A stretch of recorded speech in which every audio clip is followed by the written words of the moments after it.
আজ আমরা ইতিহাসের পাতা থেকে এমন এক অসাধারণ মানুষের গল্প জানব যিনি স্রেফ একটিমাত্র বিশ্বাসের খাতিরে আস্ত একটা সাম্রাজ্যের মোহ হাসিমুখে ত্যাগ করেছিলেন। একটু ভেবে দেখুন তো বিষয়টা কতটা অবিশ্বাস্য। চলুন আজ আমরা গভীরভাবে হারিয়ে যাই সুহাইব আর রুমি রাদিয়াল্লাহু আনহুর সেই মহাকাব্যিক যাত্রায়। এটা শুধু একটা গল্প নয়, বরং সত্যের সন্ধানে মানুষ কতটা অটল হতে পারে তার এক জীবন্ত প্রমাণ।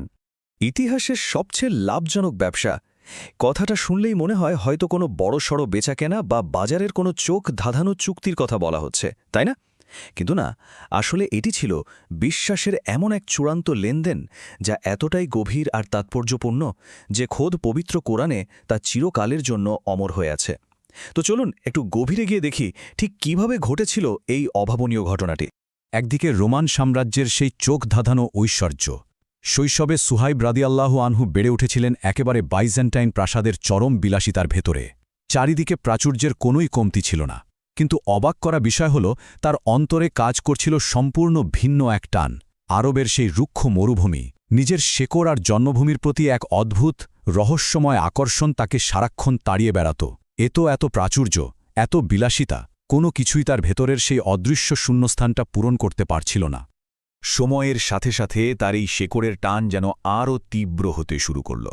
আর ঠিক তখনই তার জীবনের গতিপথ পুরোপুরি বদলে দেওয়ার মতো একটা ঘটনা ঘটে।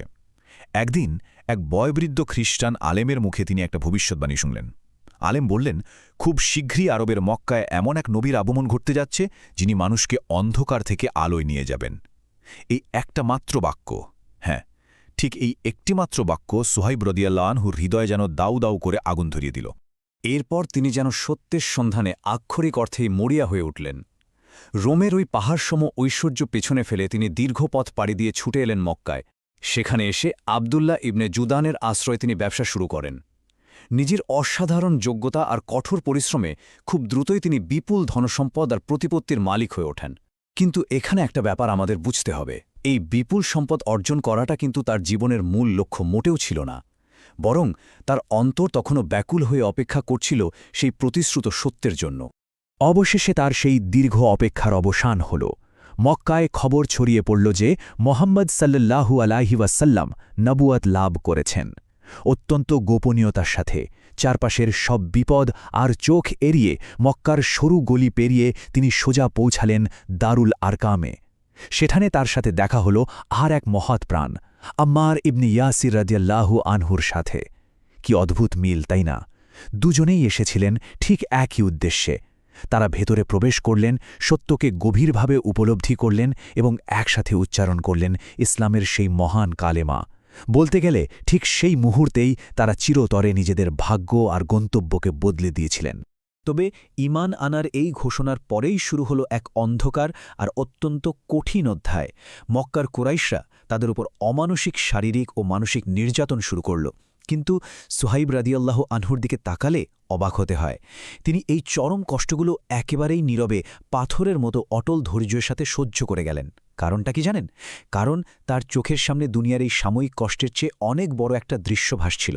তিনি খুব ভালো করেই জানতেন এই পথ যতই কণ্ঠকাকীর্ণ হোক না কেন, এর চূড়ান্ত গন্তব্য হচ্ছে অনন্ত শান্তির জান্নাত। এরপর ঘটনার প্রবাহ আরও দ্রুত মোড় নিতে থাকে। যখন মুসলমানদের মদিনায় হিজরতের অনুমতি এলো, কুরাইশরা সোহাইব রাদিয়াল্লাহু আনহুর পথ আটকে দাঁড়াল। এখানে একটা মজার অথচ ভয়ঙ্কর ব্যাপার হলো, তাদের মূল সমস্যা কিন্তু তার ধর্মবিশ্বাস নিয়ে যতটা না ছিল, তার চেয়ে ঢের বেশি ছিল তার বিপুল সম্পদের প্রতি তাদের চরম লোভ।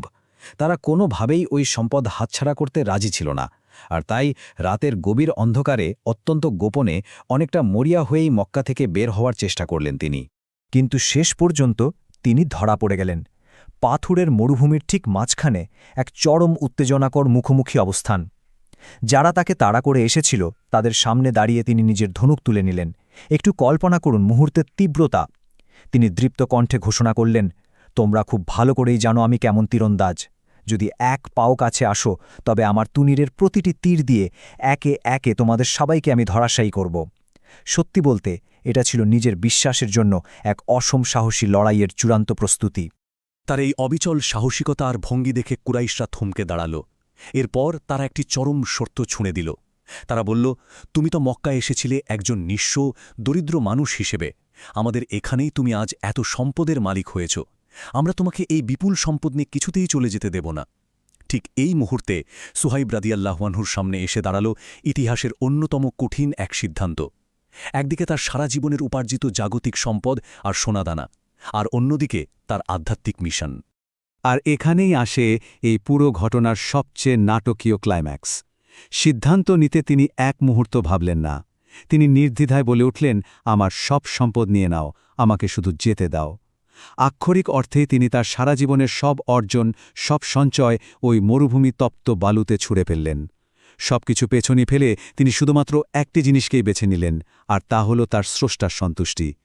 ভাবা যায় এমন ত্যাগের কথা?